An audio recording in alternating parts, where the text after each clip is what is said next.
नमस्कार, मैं ब्रजेश राजपूत। गश्त इन न्यूज़ रूम के नए अंक में आपका स्वागत है और हमारे साथ आज बहुत खास मेहमान हैं। हमारे साथ हैं मध्य प्रदेश सरकार के पर्यटन और धर्मस्व और संस्कृति मंत्री धर्मेंद्र लोधी जी। धर्मेंद्र जी, आपका बहुत बहुत स्वागत है और मैं आपको अपने गेस्ट रूम में ले चलता हूँ और यहाँ आपसे हम आपको अपने साथियों से तारुफ करवाएंगे और जानेंगे आपकी शख्सियत के बारे में, आपकी प्राथमिकताओं के बारे में और आपके शौक़ के बारे में। तो सर, ये हमारा विस्तार न्यूज़ का न्यूज़ रूम है। न्यूज़ रूम में तो गए हैं, लेकिन इतना व्यवस्थित कार्यालय और इतना बड़ा कार्यालय मैंने पहली बार देखा है। और वास्तव में आपको मैं बधाई देना चाहता हूं कि आप इतना व्यवस्थित कार्यालय बना रखा है और इतना बड़ा कार्यालय है, पर्याप्त स्पेस है। जी, जी। तो ये अपने आप में बड़ी बात है। हम लोगों ने सर कोशिश की है कि मध्य प्रदेश में दर्शकों को स्टेट न्यूज़ के नाम पे या रीजनल न्यूज़ के नाम पे अच्छा कंटेंट दें, अच्छा सेटअप लगाएं, तो उसी के चलते हम लोग ये सब किया हुआ है। पर सर, हमने आपका प्रोफाइल देखा है मंत्री, तो देख के बड़ा मैंने खुशी भी हुई इस बात की कि आपने बहुत नीचे से शुरुआत की है। एक गांव का सामान्य लड़का और धीरे धीरे धीरे धीरे सीढ़ियाँ चढ़ते चढ़ते मध्य प्रदेश में के मंत्री बनने का आपको दायित्व मिला है। तो आपने कभी सोचा था कि गांव के एक छोटे से गांव के व्यक्ति को ये जिम्मेदारी मिलेगी? निश्चित रूप से सपने तो सभी देखते हैं, जी, मैंने भी देखे थे। और चूँकि मेरा एक बैकग्राउंड जो है वो एक सामान्य परिवार से आता है। मेरे पिताजी शिक्षक रहे और अब समाज सेवी भी हैं। तो उनके संस्कार हम सारे लोगों में आए और हम लोग 3 भाई हैं, 1 बहन है। 2 भाई सॉफ्टवेयर इंजीनियर हैं, 1 भाई अमेरिका में 14 साल सॉफ्टवेयर इंजीनियर रहा। और मतलब पिताजी ने शिक्षक होने के नाते, लोग कहते हैं कि शिक्षक के बेटे पढ़ नहीं पाते, लेकिन उन्होंने इतने ईमानदारी से दूसरे के बच्चों को भी पढ़ाया, अपने बच्चों को भी पढ़ाया। तो एक पिताजी का ये पुण्य प्रताप था कि उन्होंने सबको शिक्षित किया। और एक बहन है, वो भी सैनिक स्कूल में टीचर है। तो शिक्षित करने का काम पिताजी ने बड़े बखूबी निभाया और अच्छे से किया, और उनके आशीर्वाद से। और चूँकि सारे लोग शिक्षित थे तो ये स्थिति बनी थी कि सारे लोग बाहर जा रहे थे, अरे वाह, दोनों क्या भाई बात है। बाहर थे। तो फिर मैंने निश्चय किया कि सारे लोग बाहर चले जाएंगे तो माता पिता की सेवा कौन करेगा। तो मैं घर पर रह गया और माता पिता की सेवा का ये फल मिला कि आज इस स्तर पर। प्रदेश की सेवा करने का मौका मिल रहा है जी आपको। जी। सर, हमने आपके लिए यहाँ कुछ आपकी तस्वीरें सजोई हुई हैं। आपकी शख्सियत ऐसी रही कि ढेर सारी फ़ोटो हमको मिली हैं आपकी। बहुत सारी तस्वीरें हैं आपकी और सारे तमाम बड़े नेताओं से आपके बड़े स्नेह वाले संबंध रहे हैं। शिवराज जी थे। ये मोटरसाइकिल वाला फ़ोटो कहाँ का है आपका? ये मोटरसाइकिल रैली का हो सकता है। जी। रैली भी, कई तिरंगा यात्राएं भी की, कई रैलियां भी निकाली। हाँ। तो उस समय का भी हो सकता है लोग ये। इस बात को लेके बड़े हैरान में हैं कि आपने दूसरा चुनाव जीता है, माने ये आपका दूसरा चुनाव है। दूसरा बिल्कुल। चुनाव जीतने पे आपको इतनी बड़ी जिम्मेदारी, मंत्री बन गए। वो खुशनसीबी क्या थी आपको मंत्री के लिए चुना गया? पार्टी तय करती है, क्योंकि अपन तो एक कार्यकर्ता हैं। कार्यकर्ता होने के नाते पार्टी तय करती है कि किसको कहाँ भेजना है। और पार्टी जो दायित्व देती है उसका अपन निर्वहन अच्छे से करें, ईमानदारी से करें, यही मेरी हमेशा मंशा रहती है। तो आपको पता कब चला था कि आपको मंत्री पद के लिए चुन लिया गया? जिस दिन और मंत्री पद की शपथ होना थी तो 12 बजे के लगभग हमारे यशस्वी मुख्यमंत्री डॉक्टर मोहन यादव जी का फ़ोन आया। तब मैं क्षेत्र में ही था कि कल आ जाओ, सुबह शपथ लेना है। तो और उसके पहले मेरे को नहीं मालूम था कि मैं मंत्री बनने वाला तो हूँ। कैसा लगा होगा आपको? क्योंकि नहीं, बहुत बहुत क्योंकि अच्छा लगा। जी, पार्टी ने एक छोटे से छोटे कार्यकर्ता को उठाकर अपने कंधे पर बिठाकर बड़ा बना दिया। ये भारतीय जनता पार्टी की विशेषता है कि यहाँ छोटे से छोटा व्यक्ति भी पार्टी में काम करता है और पार्टी उठा के अपने कंधे पर बिठा लेती है, बड़ा बना देती है। ये केवल भाजपा में ही संभव है। क्या बात है। इसमें से एक बड़ा पुराना सा हमको, ये कब के फोटो हैं आपके? ये बचपन के फ़ोटोज़ हैं। और ये मैं भाषण दे रहा हूँ, मतलब स्कूल में। तो भाषण देने का शुरू से शौक़ रहा। ये माताजी पिताजी हैं और ये बहुत पुराने फ़ोटोज़ ये हैं स्कूल के समय के। ये किस चीज़ का इनाम मिल रहा है आपको? जी जी, ये सब जो भाषण दिए होंगे अधिकतर उसमें मेरे को इनाम अच्छा, मिल जाया करता था। ये कहाँ का है देखिए? ये अपने गांव का ही है। सुबह सुबह जब मैं गांव में रहता हूँ तो सुबह उठ के युवाओं के साथ दौड़ने भी जाता हूँ, संघ की शाखा भी लगाता हूँ और वहाँ व्यायाम इत्यादि भी करवाता हूँ, नृत्य भी सिखाता हूँ। तो नृत्य माने जूडो कराटे, क्योंकि मैं आपने उस संघ में रहा। मैं तृतीय वर्ष नृत्य से मैंने किया, विषय रहता है। अच्छा, और फिर शिक्षक के रूप में भी, नृत्य का शिक्षक के रूप में भी मैं गया। तो ये एक रूटीन बनी हुई है सुबह उठ के तो दौड़ने की। तो आपके जब सब भी मैं रहता हूँ क्षेत्र में तो ये ज़रूर क्या बात है, बहुत बढ़िया। ये सारी गतिविधियाँ अच्छा होती रहती हैं। अच्छा, एक और ये बन रहा है इंटरेस्टिंग वीडियो। हाँ, आप तो शिक्षक भी रहे हैं? शिक्षक भी रहा हूँ, मैंने प्राइवेट स्कूलों में पढ़ाया भी है। हाँ, बीएससी गणित से किया, उसके बाद मैंने गणित की ट्यूशन भी पढ़ाई हैं। और पढ़ाते पढ़ाते मतलब टीचर भी रहा। तो कभी मौका मिल जाता है तो ये छा मंत्री बनने के बाद का है? ये जब मैं विधायक था तब अच्छा, का है। हाँ, तो कभी मौका मिल जाता है, स्कूल में जाता हूँ तो बच्चों को पढ़ा लेता हूँ, पुरानी यादें क्या बात है। ताज़ा हो जाती हैं। आपने बीएससी किया है, एमए किया है, कंप्यूटर का भी कोर्स किया है और बीएड भी किया है? बीएससी भी किया हुआ है मैथ से, फिर एमए किया हिंदी से, चूँकि हिंदी में रुचि थी। जी। पीजीडीसीए भी किया हुआ है, कंप्यूटर से बीएड भी किया हुआ है। क्योंकि बीएड अगर राजनीति में नहीं आता तो कहीं ना कहीं शिक्षक शिक्षक बन था। के काम करने की इच्छा थी। क्या बात है। अच्छा, एक आपकी रुचि और हमको पता लगी है, वो ये वाली है।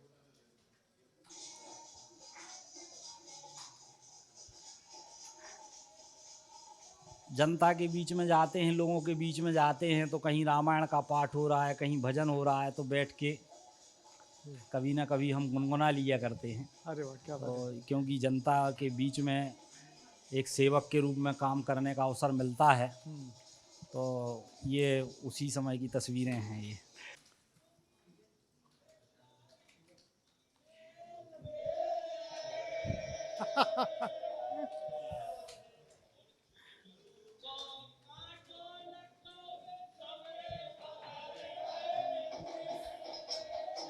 ये भी दीपावली के समय ये हमारे यहाँ चलता है बुंदेलखंड में? बुंदेलखंड में। ये पारंपरिक है, दिवाली नृत्य होता है, उसमें हम ये कहावतें कहते हैं। कहावतें कहते हैं? हाँ, तो ये कि जैसे झुरझुरू को कांटो लग गो, आई दिवारी पावनी, हाँ, लाई मुट्ठी में बेर, और झुरझुरू को कांटो लग गो, सबरे बगर गए बेर। क्या बात है। ऐसे कई प्रकार की उसमें एकाध आने कोई हैं। एकाध कोई और इसको फिर से बताइए ना। आई दिवारी पाहुनी, लाई मुट्ठी में बेर, हाँ, और झुरझुरू को कांटो लग गो, सबरे बगर गए बेर रे। और फिर डांस होता है। तो ये विस्तार न्यूज़ का स्टूडियो में आपको ले चलते हैं, और ये देखिए बड़ा खूबसूरत सा हमारा स्टूडियो है, जहाँ पे बैठ के हम लोग न्यूज़ पढ़ते हैं। यहाँ में हमने आपको, जो हमारे प्रोग्राम का नाम है गेस्ट इन न्यूज़ रूम, और आपने कभी देखा होगा कि जो एंकर्स होते हैं इस तरीके से बैठ जाते हैं और हम लोग न्यूज़ पढ़ते रहते हैं, सामने कैमरे होते हैं। तो बढ़िया है आपका ये न्यूज़ रूम। अच्छा, देखिए आप यहाँ आइए, तो देखिए कितने टाइप का होता। आप बैठ के देखिए सर, यहाँ कैसा लग रहा है। तो इसमें हम लोगों को सब ये सब बुलेटिन आता रहता है, और ये यहाँ सब दिखता रहता है हम लोग को। मध्य प्रदेश में भारी बारिश का मौसम सुहाना हो चुका है, रायसेन जिले में ये सब चीज़ पढ़ते रहते हैं, और वो सामने जो कैमरे हैं उन सब में दिखता रहता है। आप कुछ बोलना चाहेंगे? आप देख रहे हैं विस्तार न्यूज। मैं हूं धर्मेंद्र सिंह लोधी। आइए देखते हैं आज की प्रमुख खबरें। विस्तार न्यूज चैनल के इस न्यूज़ रूम में आकर बहुत अच्छा महसूस हो रहा है, और वास्तव में ये बहुत व्यवस्थित न्यूज़ रूम है। और मैं तो कई न्यूज़ चैनलों के उसमें गया हूँ, लेकिन ये इतना व्यवस्थित, इतना स्पेशियस विस्तार न्यूज़ का ये ऑफिस आपने बना रखा है, इसके लिए आपको शुभकामनाएं देता हूँ। और विस्तार न्यूज़ वास्तव में जो जन जन की समस्याएं उठाने का काम कर रहा है, प्रदेश के बारे में जो पॉजिटिव न्यूज़ है, अधिकतर मैं देखता हूं कि विस्तार न्यूज़ के माध्यम से हम पॉजिटिव न्यूज़ जनरेट करते हैं। तो ये इस चैनल की बहुत बड़ी विशेषता है क्योंकि नेगेटिव तो बहुत लोग दिखाते हैं, लेकिन जो पॉजिटिव होता है वो वास्तव में आज दिखाने की आवश्यकता आपको है। कौन सी न्यूज़ पसंद है? अच्छा, आप लोग चूंकि पॉलिटिकल लाइफ में हैं, जब आप लोग कभी भी कुछ आप लोग खबर चलती है मंत्रियों के खिलाफ, विधायकों के खिलाफ, तो क्या रिएक्शन होता है? पहले न्यूज़ देख के ये बताइए। नहीं, देखो, जो खिलाफ में खबरें चलती हैं वो तो ठीक है, लेकिन जो व्यक्ति अच्छा करता है उसके बारे में भी चलना चाहिए। अच्छा, नहीं तो केवल हम व्यक्ति के केवल एक पक्ष को दिखाएं। देखो, राजनीति है, राजनीति में अटल जी ने भी पुस्तक लिखी, राजनीति की रपटीली राहें। हाँ, बहुत बढ़िया। तो कहीं ना कहीं कुछ ना कुछ तो वैसा हो जाता है। तो मुझे मेरा कहना ये है कि वो तो दिखाना ही चाहिए। अगर जनप्रतिनिधि कुछ गलत करता है तो दिखाना चाहिए, लेकिन वो जनप्रतिनिधि जो अच्छे काम करता है उनको भी हाईलाइट करना चाहिए। कोई ऐसी खबर मंत्री जिसने आपको थोड़ा बेचैन कर दिया हो, कभी आपके खिलाफ नहीं, हो गया, शुरू में नया नया विधायक बना था तो कुछ एक आपको कुछ बयान आ गया था कुछ? ऐसी बातें हो गई थी, हाँ, और वो बयान भी तोड़ मड़ोड़ के पेश कर दिया गया। जैसे भाई अपन ने कहा कि लालू यादव ने कुछ कहा, जी जी। तो वो काट दिया, वो चला के भाई इनने कहा। मंत्री जी का एक बयान बड़ा चर्चित हुआ था, सड़कों को लेके आपने कहा था, वो लालू यादव ने कहा था, मैंने उनको कोट किया था। सड़कों को लेके कहा था कि जो सड़कें हैं मध्य प्रदेश की सड़कें हेमा मालिनी के गाल जैसी होना चाहिए, ये मैंने नहीं कहा था, ये लालू यादव का था, वो मैंने मगर quote आपके किया। नाम से चल गया था। वो मेरे वो हटा दिया जो मैंने पहले बोला था, वो ओवर चलाती रही।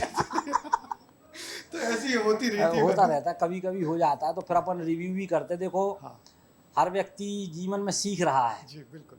भाई अपन नए नए नेता बने तो धीरे धीरे सीख रहे हैं क्या गड़बड़ियाँ होती हैं। तो इस बार उम्मीद करते हैं कि जो राम लोक है वो बनी जाएगा, क्योंकि हर बार सरकार इस पर काम कर रही है, और माननीय मुख्यमंत्री जी का कहना है जी कि सबसे ज़्यादा भगवान राम चित्रकूट में रुके 11 वर्ष से अधिक, तो चित्रकूट से इसको शुरू कर रहे हैं, और काम भी अभी शुरू हुआ है।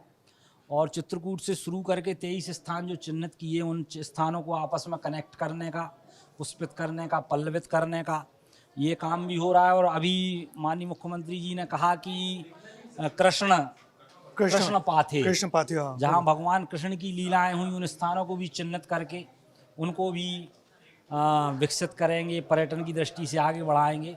तो मोहन सरकार का जो उद्देश्य है, भारतीय जनता पार्टी की सरकार का, कि देखो महाकाल लोक अपन ने बना दिया, अपना मध्य प्रदेश शिवमय हो गया, फिर राम पथ गमन हो गया, तो राममय भी हो गया, अब कृष्णमय और कृष्णमय भी हो जाएगा। और और जो एक कल्पना है त्रिदेवों की, हमारे मुख्यमंत्री का नाम ही कृष्ण मोहन है। हाँ, और माननीय मुख्यमंत्री जी का नाम ही उस बात को चरितार्थ करता है। तो राममय हो जाए हमारा प्रदेश, कृष्णमय हो जाए और शिवमय हो जाए। ये शिवमय तो था, शिवमय तो था ही। तो सारे जो त्रिदेव हैं वो आ जाए, वो मध्य प्रदेश में वास करें और मध्य प्रदेश को ब्लेस करें, क्या बात है। मध्य प्रदेश को आशीर्वाद दें, ताकि मध्य प्रदेश विकसित राज्य की श्रेणी में आकर खड़ा हो। मंत्री जी, हमारे इस न्यूज़ रूम में हमारे जो सहयोगी लोग होते हैं वो भी सवाल पूछते हैं। विवेक हैं हमारे बहुत काबिल एंकर हैं, आपसे कुछ पूछें।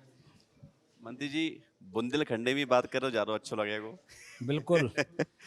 सवाल कही भी गई है कि 100 दंडी और एक एक बुंदेलखंडी।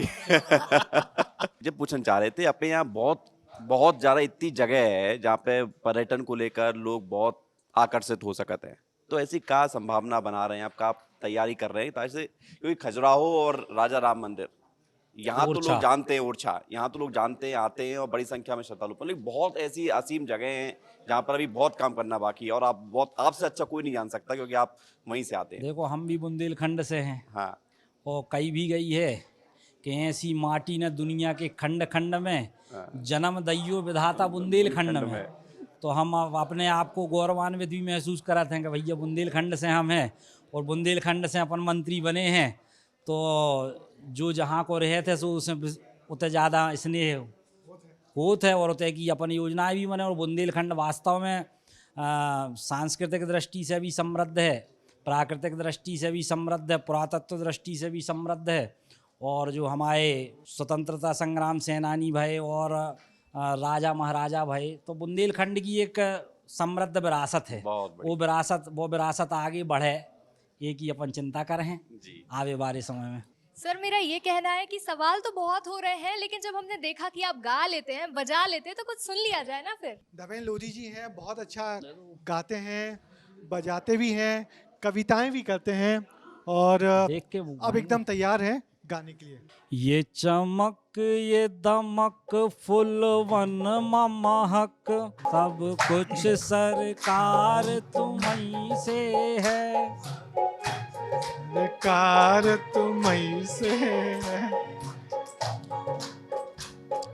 इठला के पवन चूमे सैया के चरण, इठला के पवन चूमे सैया के चरण, बगियन माँ बहार तुम्हीं से है। मेरी नस नस में है प्रीत तोरी, मेरे नस नस में है प्रीत तोरी, मेरा सब आधार तुम्हीं से है।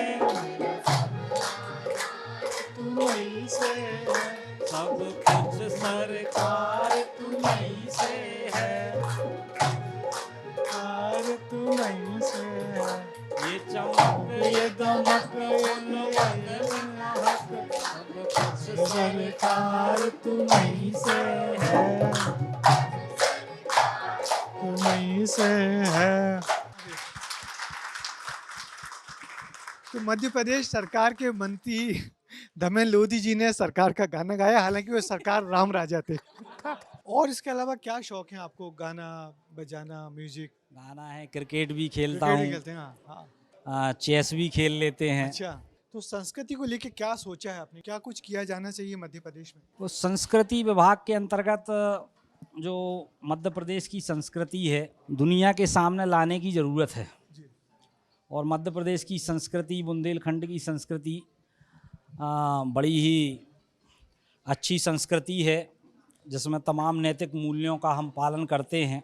बच्चियों को कन्या मानने की संस्कृति, उनको देवी मानने की संस्कृति, उनके चरण स्पर्श करने की संस्कृति।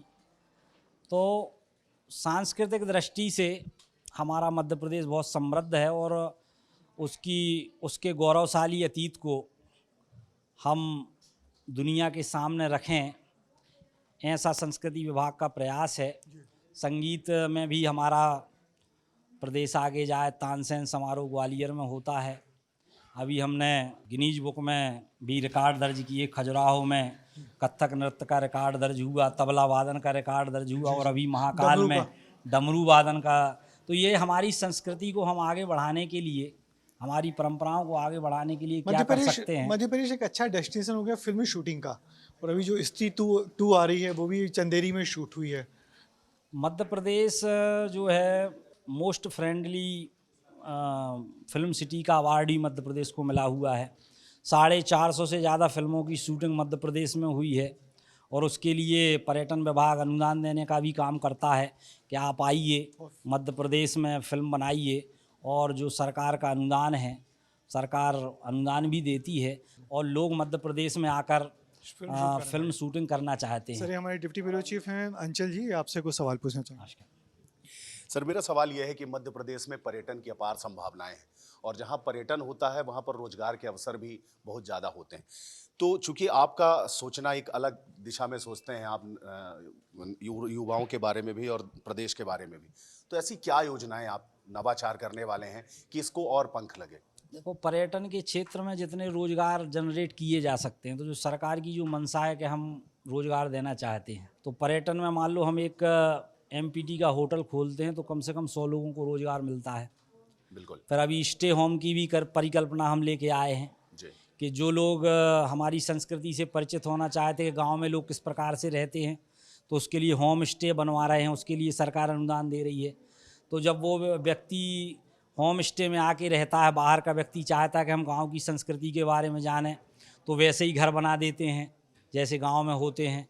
चूल्हे वाली रोटी उनको खिलाते हैं, बैलगाड़ी की यात्रा उनको करवाते हैं, वहाँ जो भजन होता है उसमें उनको पार्टिसिपेट करवाते हैं, और वहाँ के जो व्यंजन हैं, मुख्य व्यंजन, वो व्यंजन का भी उनको आनंद मिलता है गांव में, जैसे दही बड़ा बनता है या जो भी मुख्य व्यंजन है।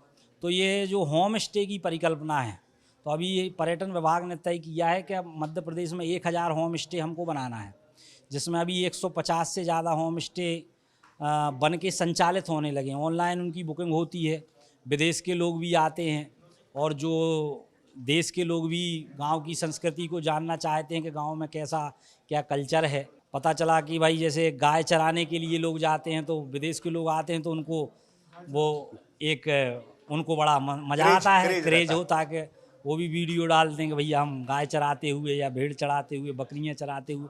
तो कुल मिला के ये भी एक रूरल टूरिज्म, ग्रामीण में जो टूरिज्म बढ़े, इसके लिए भी सरकार प्रयास कर रही है। और होटल्स तो निरंतर खुल ही रहे हैं, तो एमपीटी के माध्यम से भी।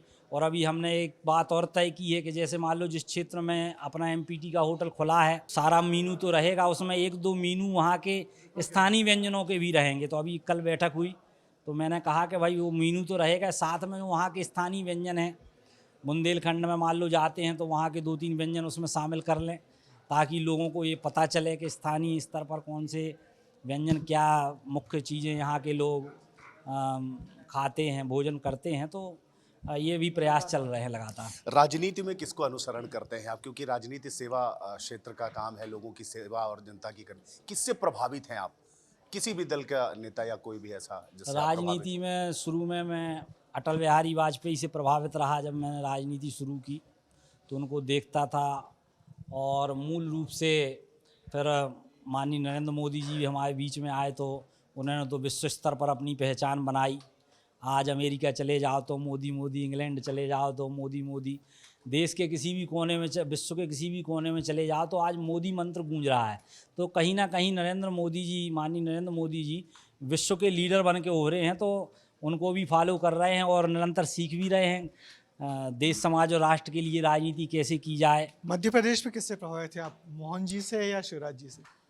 शिवराज जी से भी प्रभावित रहे, क्योंकि उसके पहले वो मुख्यमंत्री थे, उन्होंने भी बड़े अच्छे काम किए।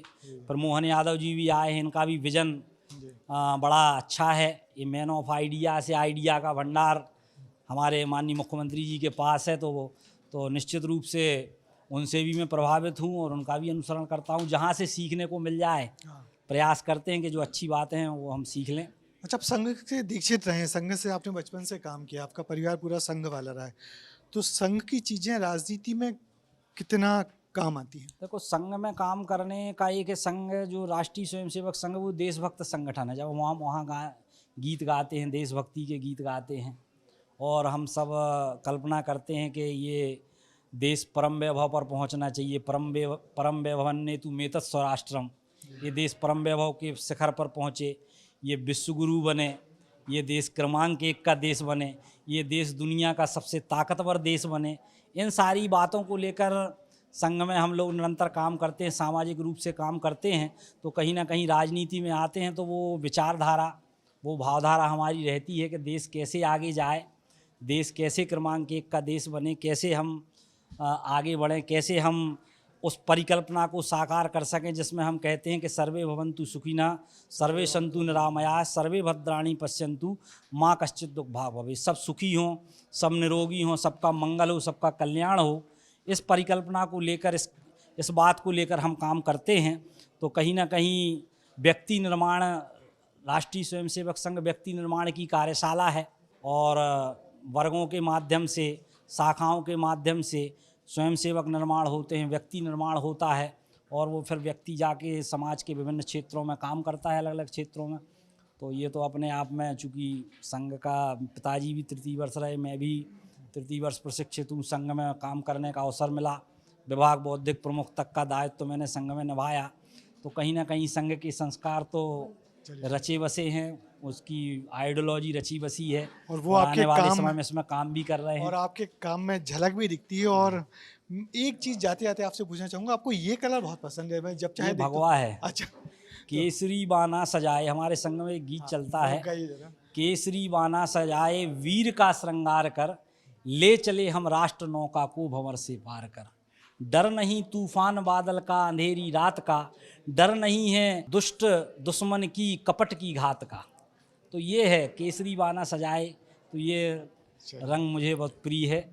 तभी आप इसको धारण किए रहते हैं। जी। चलिए, बहुत बहुत शुक्रिया मंत्री जी, आपने इतना अच्छा वक्त हमारे साथ बिताया। आपने गीत गाया, आपने कविताएं गाई, आपने बुंदेलखंडी के मुहावरे हम लोगों को सुनाए। तो आप यहाँ आए, आपका बहुत बहुत शुक्रिया, हम लोगों को बहुत अच्छा लगा। और उम्मीद करते हैं कि आपको पार्टी ने या जो जिम्मेदारी दी है, इस पद पे आपको पहुँचाया है, सरकार में आपको बड़ी जिम्मेदारियों का प्रॉपर निर्वाह करते रहेंगे। और जब भी आपको कुछ गलत दिखेगा तो हम लोग उसको आपको बिल्कुल। आगाह करते रहेंगे। विस्तार न्यूज़ को भी मैं बहुत बहुत बधाई देना चाहता हूँ। बहुत अच्छा न्यूज़ चैनल है और इस चैनल के माध्यम से जो अपन पॉजिटिव खबरें लेते हैं वो वास्तव में मुझे बहुत अच्छा लगता है। और जहाँ व्यक्ति गलत करता है उसकी आलोचना भी होना चाहिए और जहाँ व्यक्ति अच्छा करता है उसकी प्रशंसा भी होना चाहिए।